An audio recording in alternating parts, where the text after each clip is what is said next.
Oh, I never changed the subtitle here. Tonight is more a focus on meditation. So I'm going to talk a little bit about meditation, and then we're actually going to do some, and then we'll kind of process it together. That was my thought. But again, if you ever have any comments or questions or anything at any time, just feel free. Well, not in the middle of the meditation, please, but we'll process afterwards as well. You guys are well familiar with meditation, I think, so this probably won't be as radical as it might be for some. Um, so what is Jewish meditation? Well, I don't think it's a whole lot different than other faith traditions. It just has a little bit different of a focus, maybe. Uh, so one of the things in Jewish tradition is it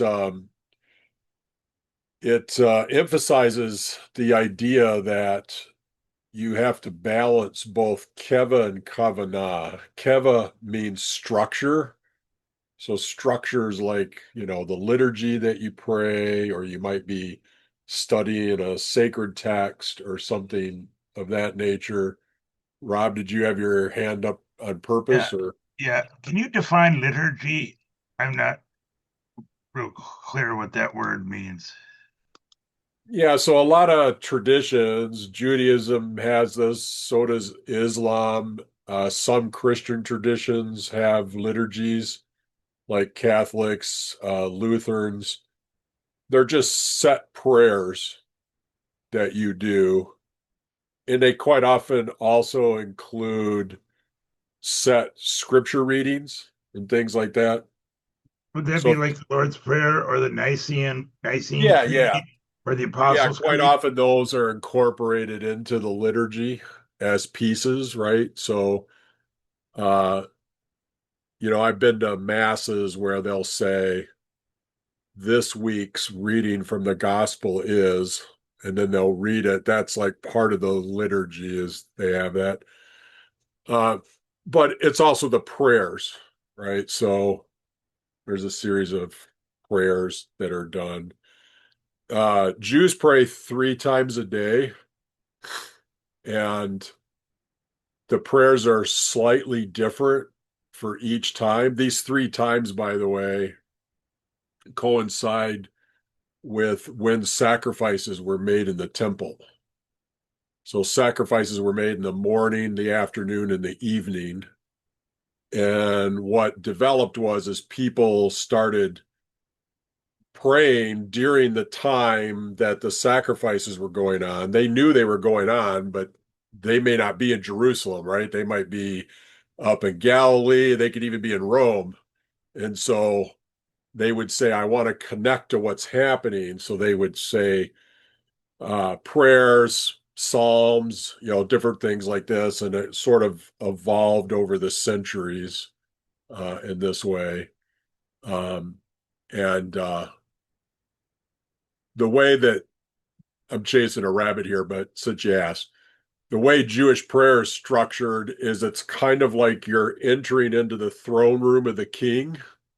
And so the introductory part of the liturgy is all kind of like coming before God, kind of reminding him, we're your people. You're supposed to listen to us. you know, we love you. We thank you for what you've done for us. And then there's the the Shema, which we're actually going to do as a meditation tonight, is often called a prayer. It's from Deuteronomy. It's Hear, O Israel, the Lord our God, the Lord is one. It's Shema Israel, Adonai Eloheinu, Adonai Echad. That's often called a prayer, but it's more of a pledge of allegiance. You're not really asking for anything, nor are you really praising God. It's more like you're saying. So again, the idea is you're coming into this throne room of the heavenly King. You kind of remind him of things. You show your fealty to him, and then it moves into petitionary and praise and petition. And then the closing prayers are kind of like you're leaving the throne room. So that's kind of how it's all structured. Uh, so did that answer your question? Uh, but if you just have keva, there's no heart in it. There's no soul in it, right? And so you need the kavanah, which is Hebrew for like focus or intention, or it's putting the meaning into it. And the Rambam, who's one of these uh, famous rabbi for the Middle Ages, have said if you pray without kavanah, you really never prayed, and you have to have kavanah. You can't just go through the structure, recite the words, and not really let it like flow into you, that sort of thing.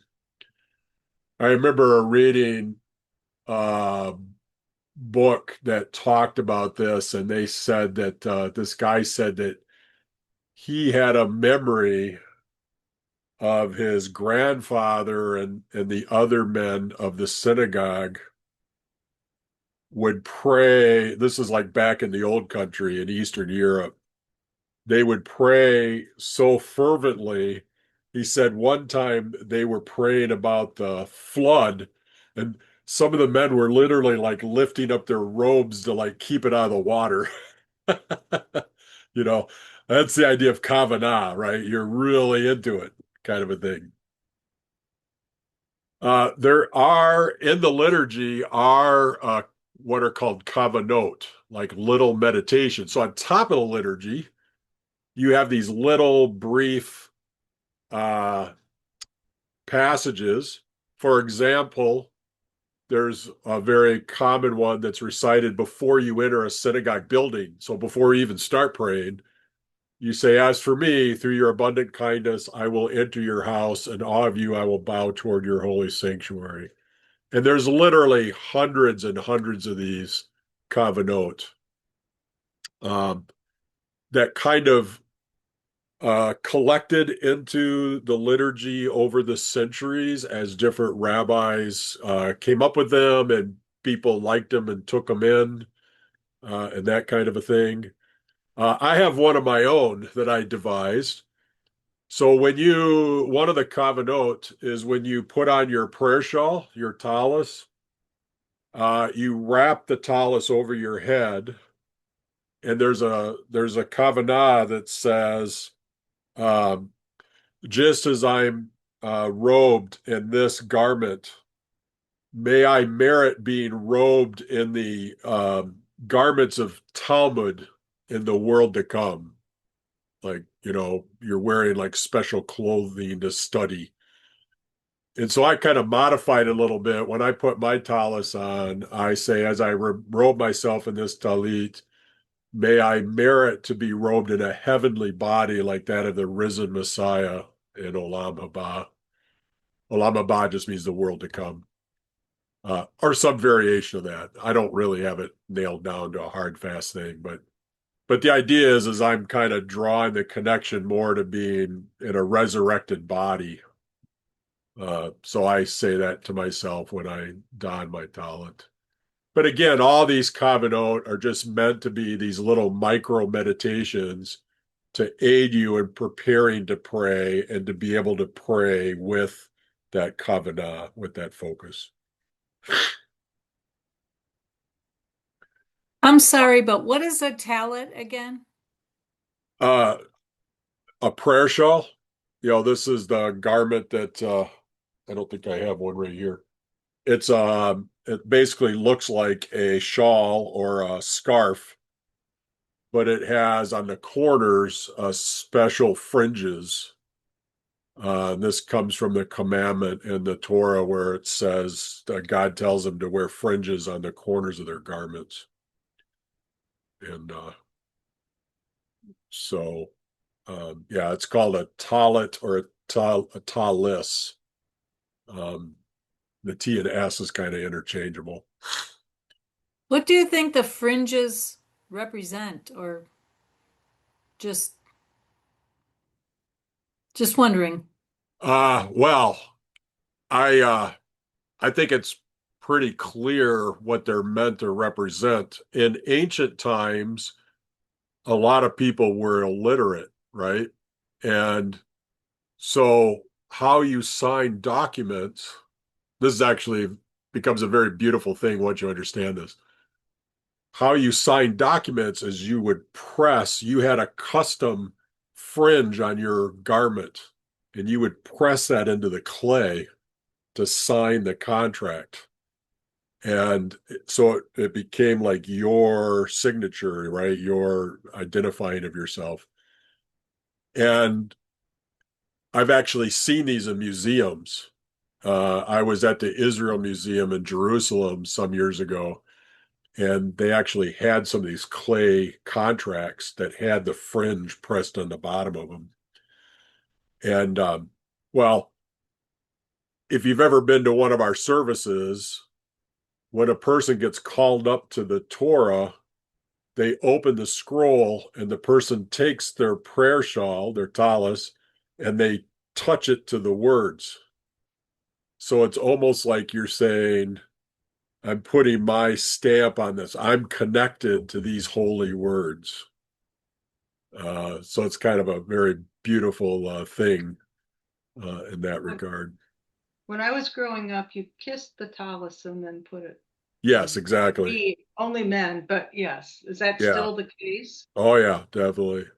Okay.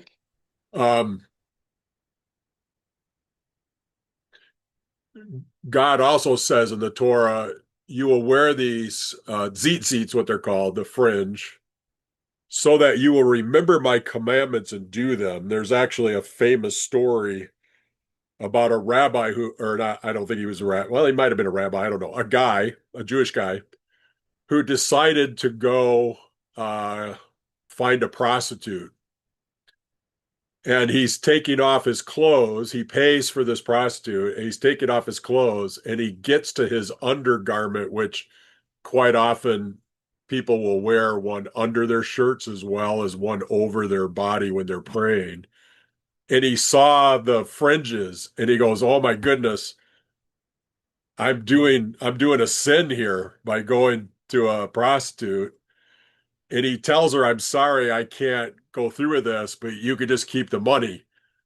And then she says, "Well, what's about this thing that, is changing your mind?" And so he explains it to her. She ends up converting to Judaism and giving up her life of prostitution.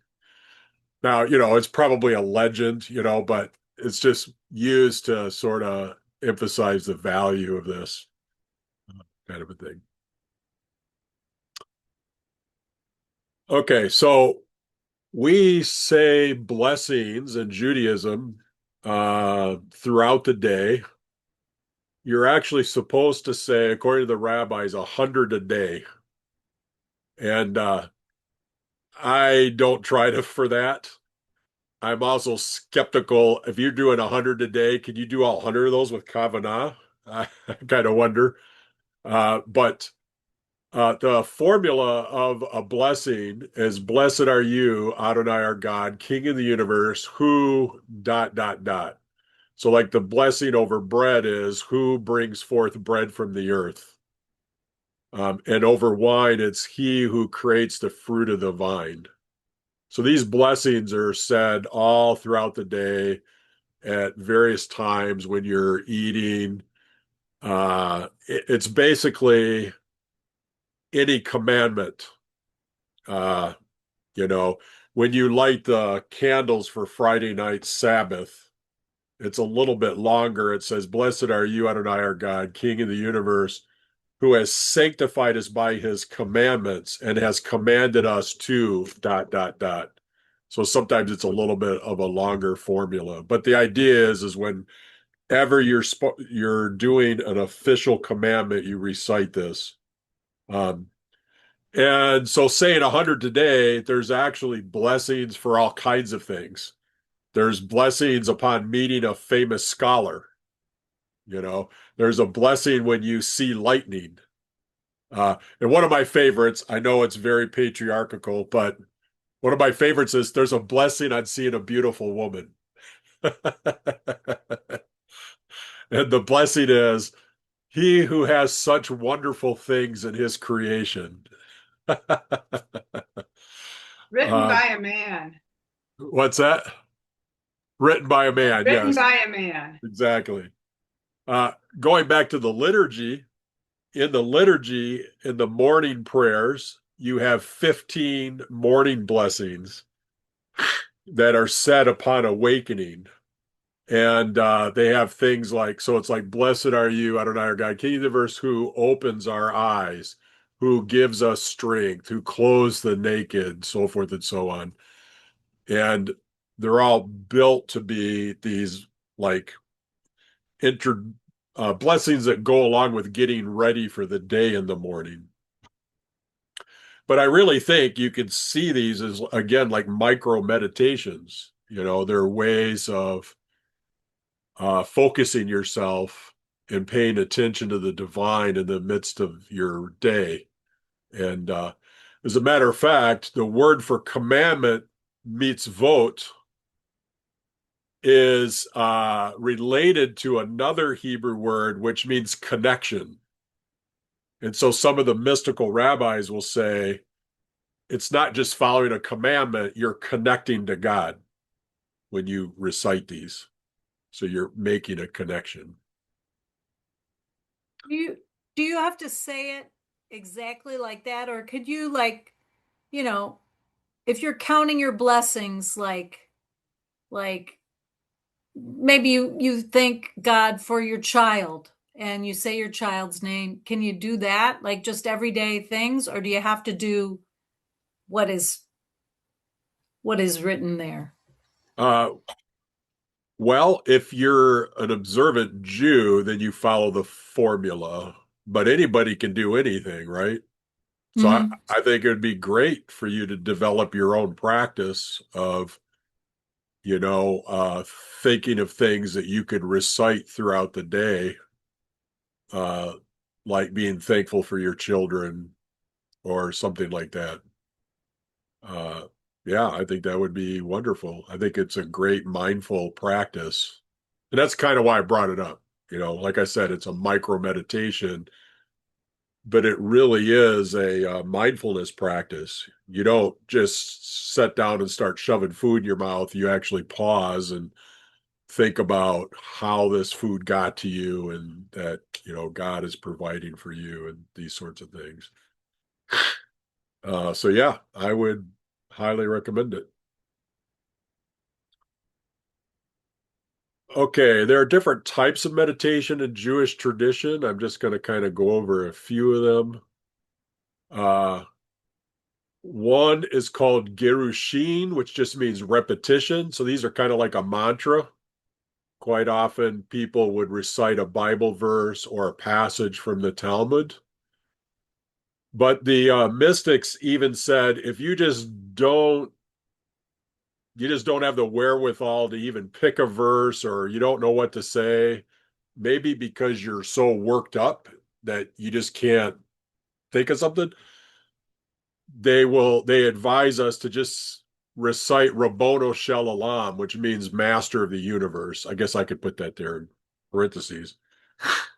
Uh, we don't have time tonight, but I made this a link when I send this out to you guys. There's actually a YouTube video that is a version of this meditation that I really, really like. And I've basically have adopted this as a practice where I'll even sing it in my head or out loud driving down the road sometimes.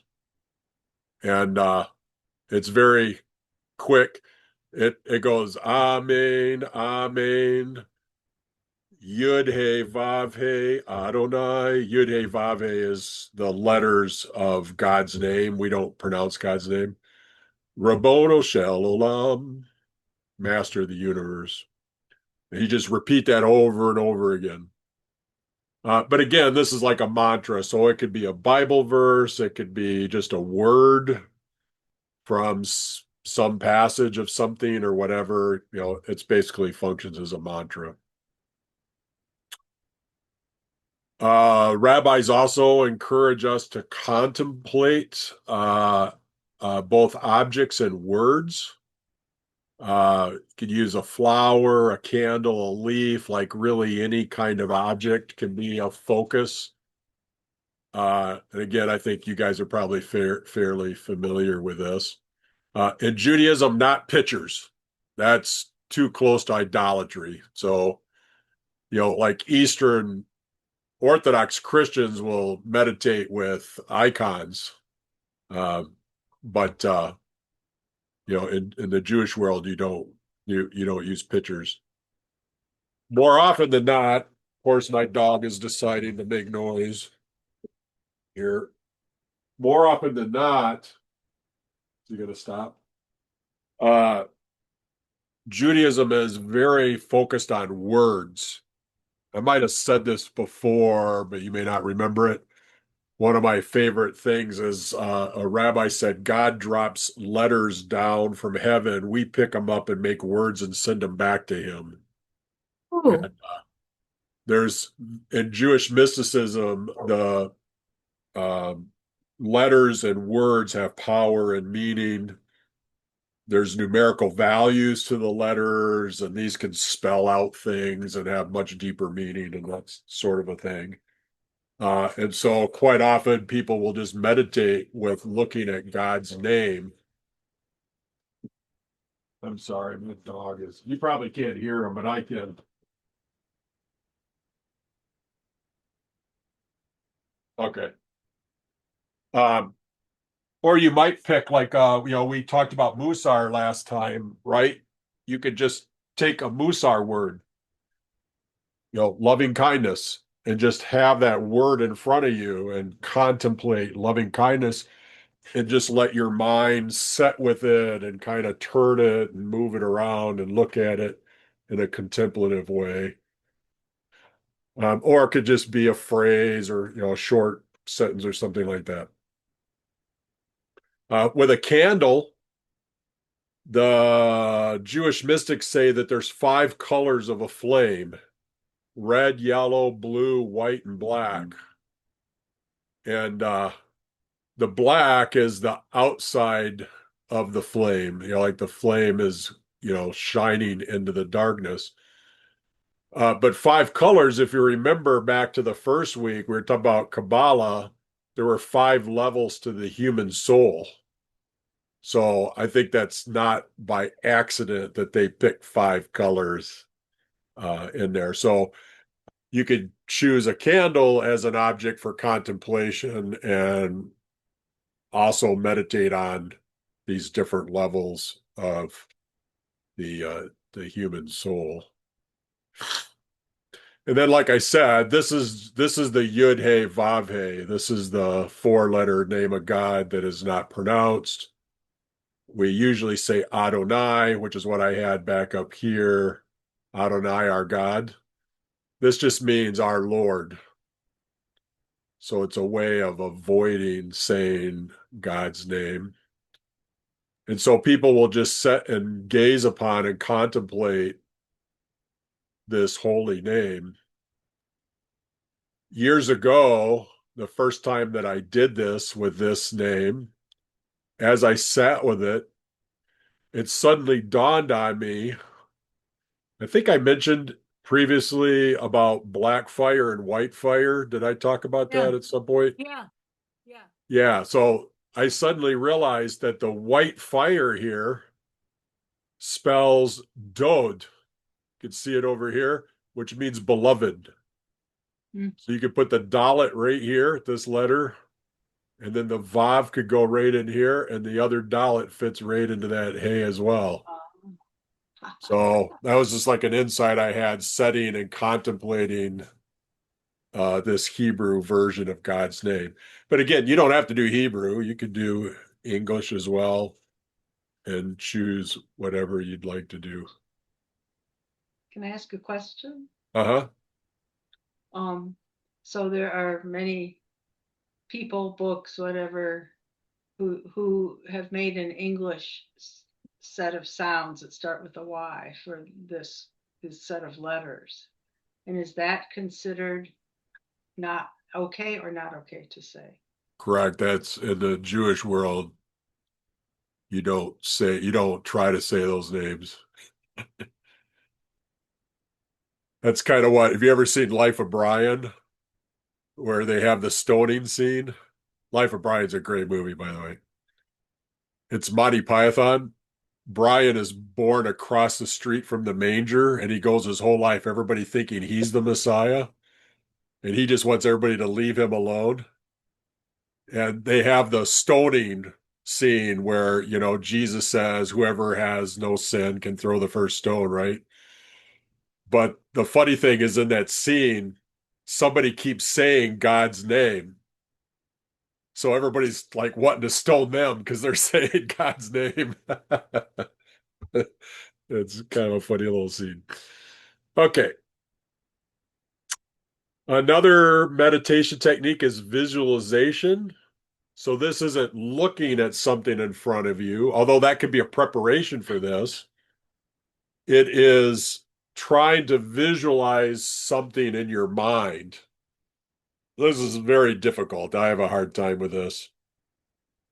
It's something I should work on more. For example, a lot of people, this is the first letter of the Hebrew alphabet, the Aleph. And a lot of people will try to visualize this Aleph in their mind's eye and set with it. Some people have gotten to the point where they can really do this and hold it there. I cannot.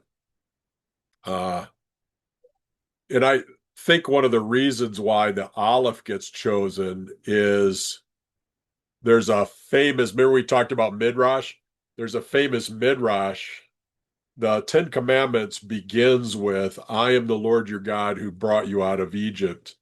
And that I is Anochi, which starts with an Aleph. And so there's this Midrash that says every minute of every day, it's also a silent letter.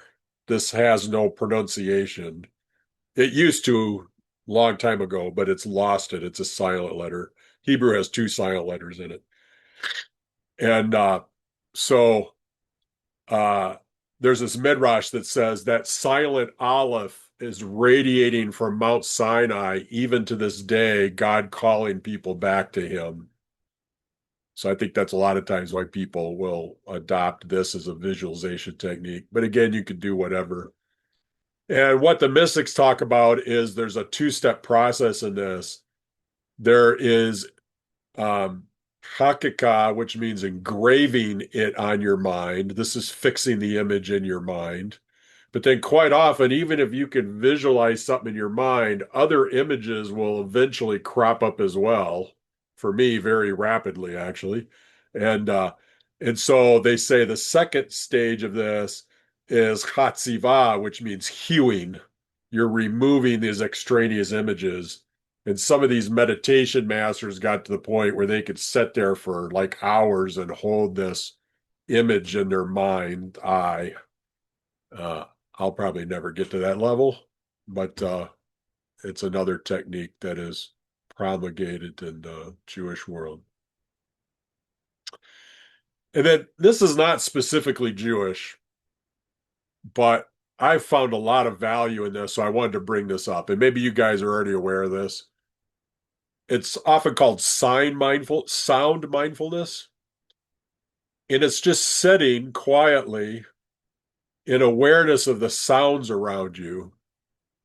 You don't try to define them or let them make you upset, or, if it's like a noisy noise or something. Sometimes you try to meditate and then there's a noise, you could get irritated at that, right? This is just sitting and just listening to what kind of sounds am I picking up. And you just recognize them and you just kind of let them come and go and come and go. You're learning to not attach to them. You're just letting the sounds be there. Oh, I hear a bird. Oh, I hear a baby crying. Oh, my neighbor's mowing his lawn now. Um, and you just sort of recognize them, but don't try to grab onto them. Reason I like this is that I think it's good training for awareness of thoughts, which is a little bit more difficult of a practice. And I think it's a little bit more tangible than just trying to jump in and sit there and be aware of your thoughts. But that's really kind of where you want to eventually get to, right? Is to be aware of what's going on in your head. I think it's also very good for ADHD brains. Uh, I have accepted the fact that I'm probably undiagnosed ADHD, and I found this to be a lot easier for me than setting with just thoughts. And I think it's that external stimuli seems to help me out. But I found it to be very calming, and it does really help you center down and focus.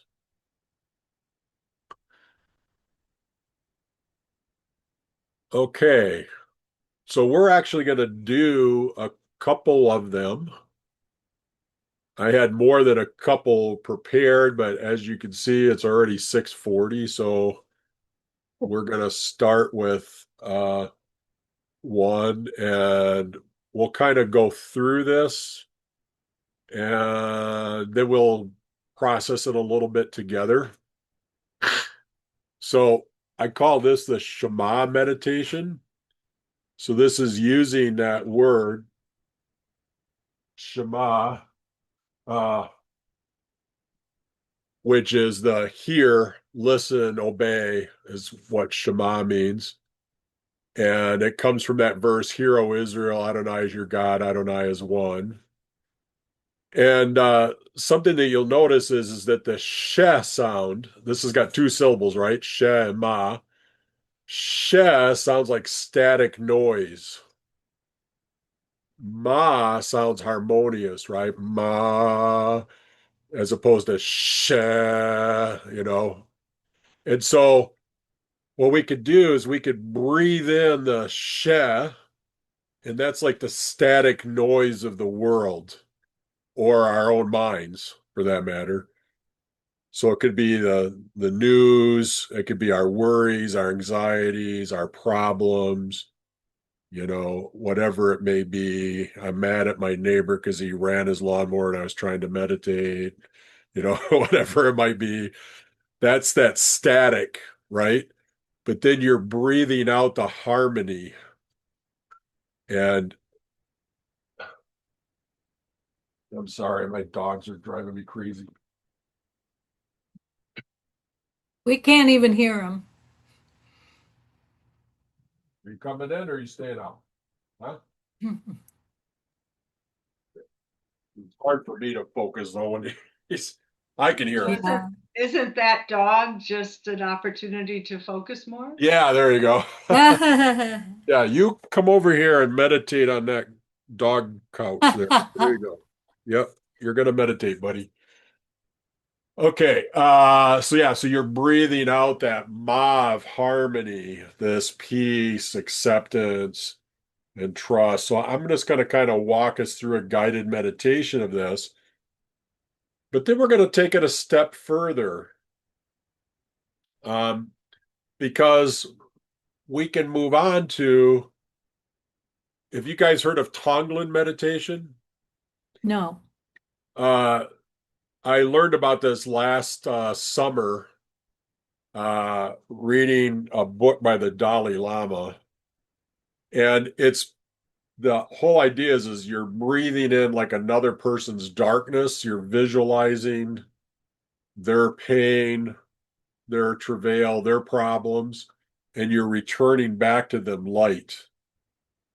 And I realized as I was reading about this that this is a variation of the Shema meditation. Instead of breathing in your static and breathing out harmony, you could do the Shema meditation on behalf of another person, which I think is just a really beautiful thing to do. And I now do it frequently for people. So you could just sit there and hold a person in your imagination. Maybe it's a family member, a friend, a coworker, somebody who's going through a hard time, whatever it may be. And you could just, as you're reciting Shema over and over, you could just visualize this being a blessing to them by taking in their static and giving back to them harmony. That makes sense. Oh, yeah. Uh, and now let me say this. The one downside to the Shema meditation is it's really hard to do out loud. So you got to do it in your head. Because how do you breathe in and say sh? It's not easy to do, right? So you're just going to be doing this in your mind. So you breathe in, nice, long, slow breath, shh, and then out, ma. That's the idea. Any questions before we begin? I have a question. Yeah. Um, physically, like, are you, can you do this while you're walking? Do you have to sit still? Do you, and what you just posted reminded me of, like, when I take a bike ride and I'm riding up a hill, especially one that's really hard, I will dedicate it to someone who's going through something. Oh, that's And I'll beautiful.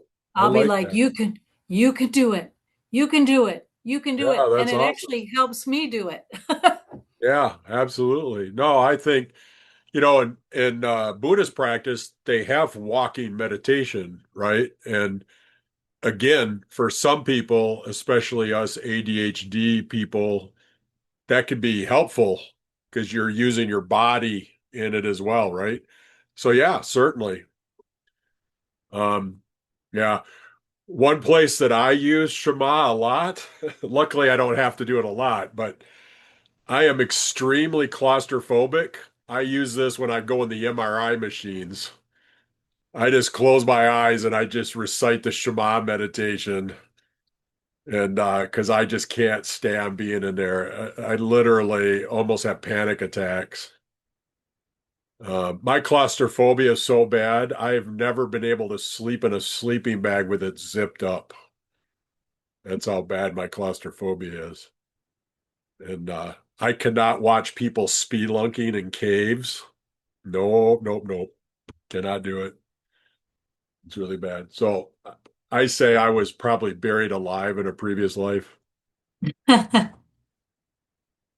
But okay, so we have this word Shema.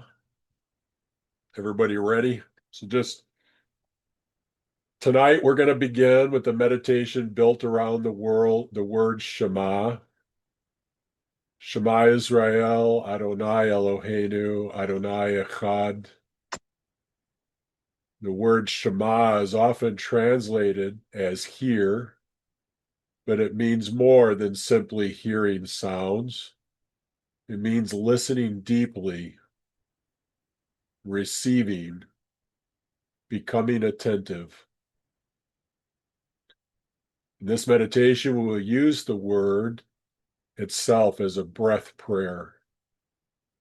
As we breathe in, we silently make the sound she, and as we breathe out, ma. The inward breath represents the static and noise of life, the discord, the unfinished thoughts, anxieties, tensions, distractions, hurts, and inner chaos that we all carry. The outward breath becomes a movement into harmony, into release, into resting in God. We are not trying to destroy the noise, we are allowing it to pass through us. And with each breath, we return to presence. So let us sit comfortably, let your feet rest on the floor, relax your shoulders, allow your hands to rest gently. There is nowhere else you need to be right now. There's nothing that you need to accomplish. If you are comfortable, gently close your eyes and begin noticing your breathing without changing it. Just observe it. Notice the rise of the chest, the movement of the belly, the coolness of the inhale, and the warmth of the exhale.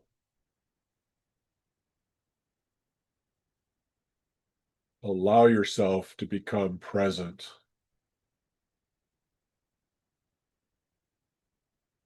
And now we begin adding the sounds.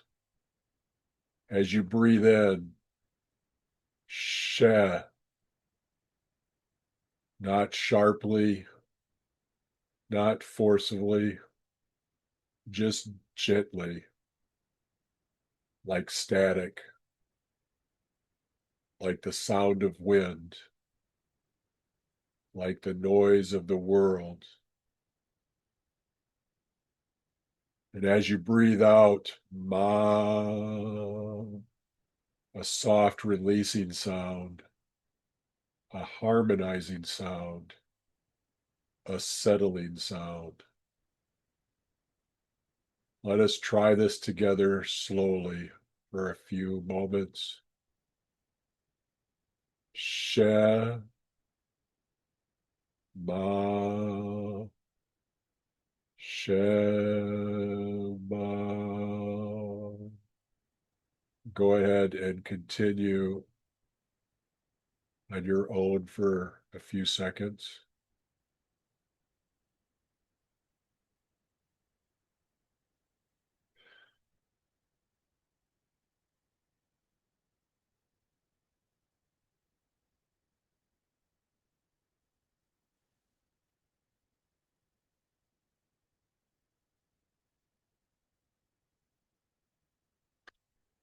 As you breathe in the She, notice what arises.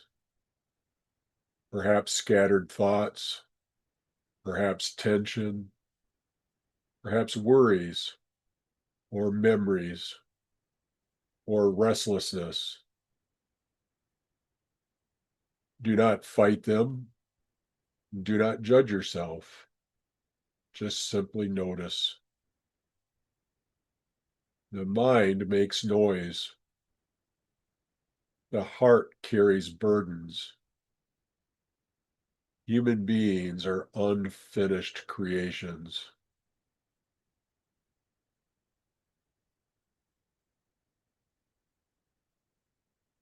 Now breathe out.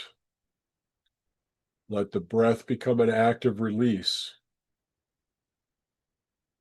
not control, not suppression, but surrender. As though the exhale says, I release this moment to God. The inhale gathers the noise, and the exhale returns us to unity. From fragmentation toward echad, toward oneness, toward presence.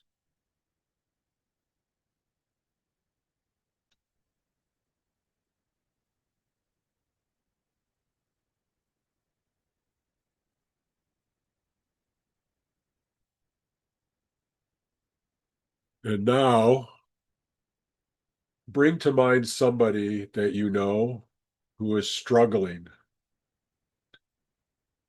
Perhaps it is someone who is anxious, someone grieving, someone lonely, someone exhausted.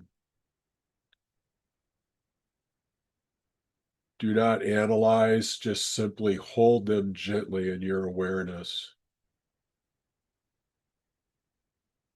And as you breathe in, imagine breathing in their static, their burden, their sorrow, their fear.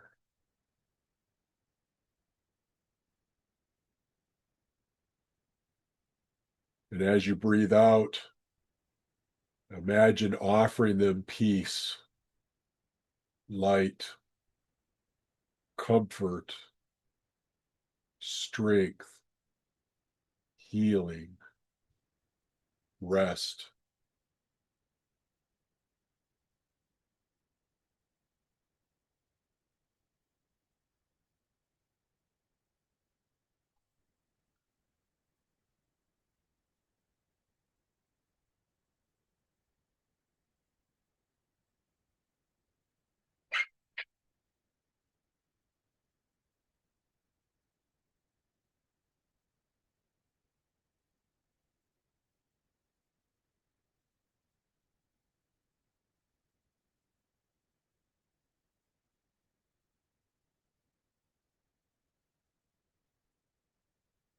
And now gently let go of the sounds.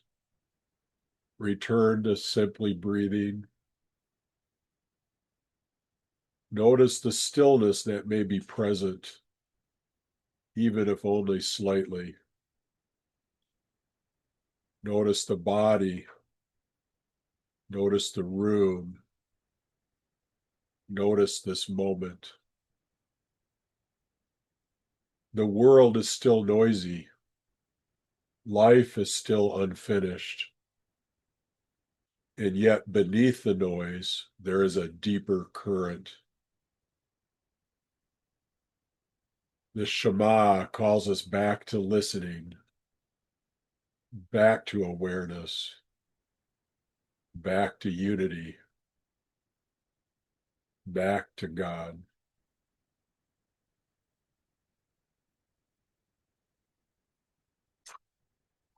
Take one final deep breath in and slowly exhale. And then when you're ready, gently open your eyes.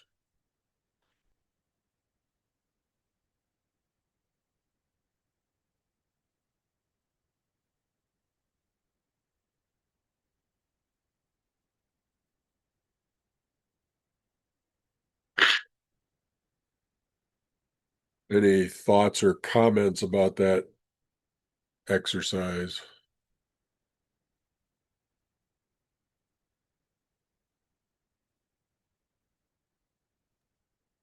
For me, it was powerful.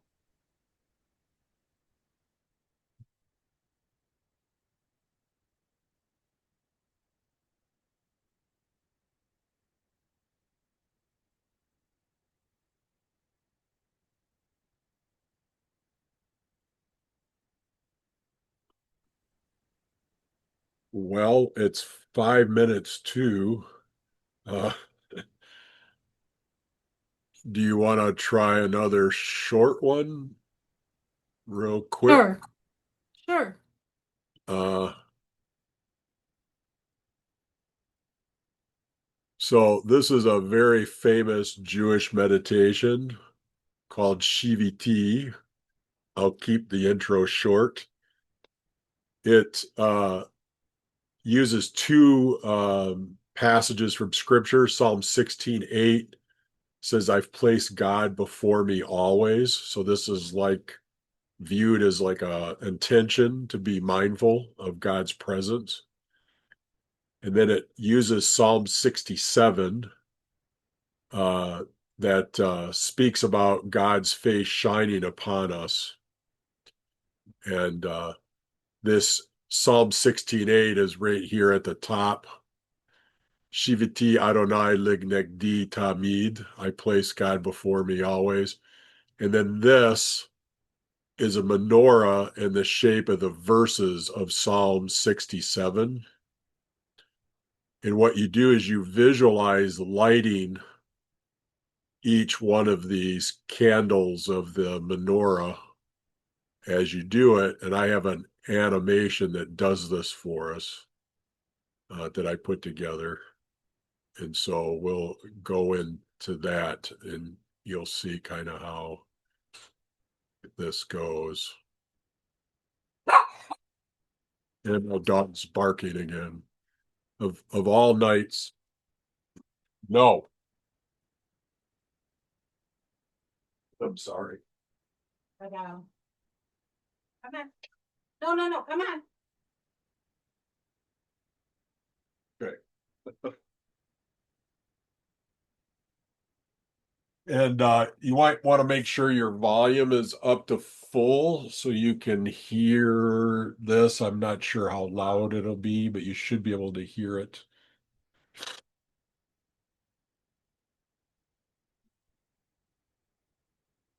Can you hear the music?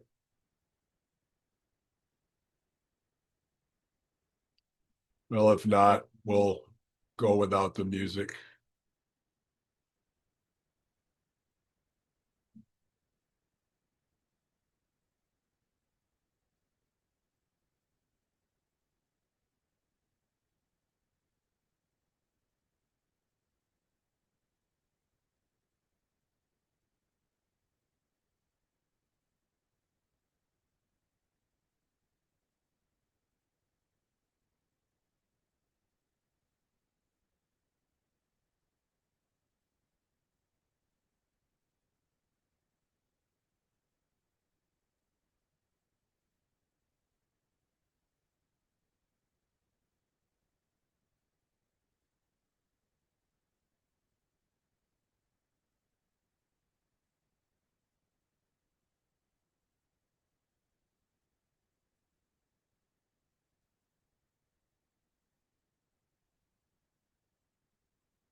How was that for you?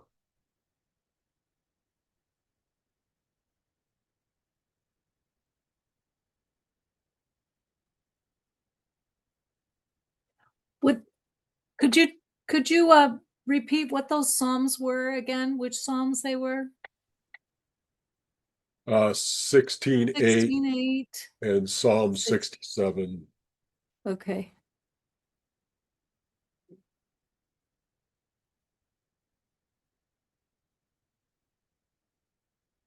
Yeah, so this is the first verse is written down like this in a curve, and then the next one and the next one.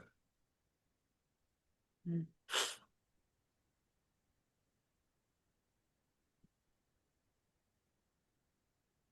So I don't know, maybe that was a little too distracting with all the animation or whatnot. I don't know, but No, it's good. I like the visualization of lighting a candle. Yeah, Different I liked ways. it too. I thought I it was good. agree. Absolutely. I've got a few meditations that are on my YouTube, and I think I'm gonna record this and put it on there as well. And we're kind of out of time, but I was, if we had time, gonna do another one. We get past all this. Well, let me get out of here. Uh,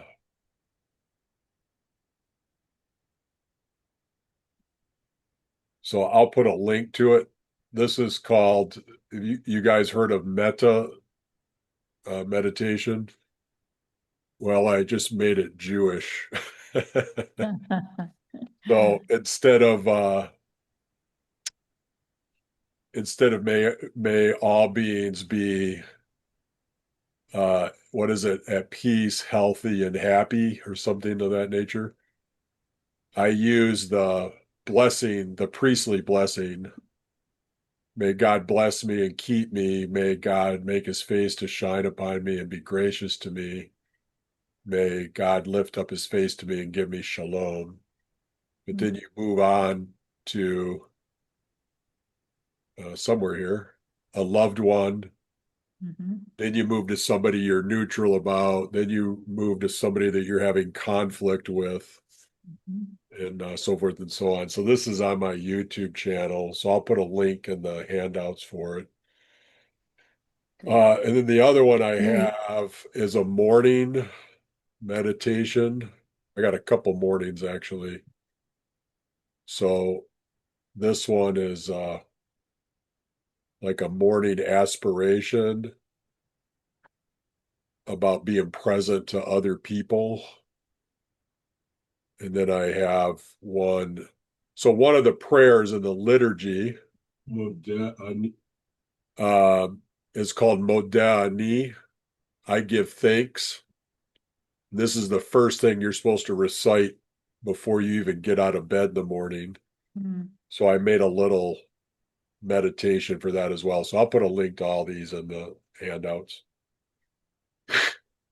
Great. so you can look at them at your leisure. Enjoy them. Thank you so much for this class. Thank you. It was It's been really great. wonderful. I'm And glad you all already enjoyed looking it. forward to the next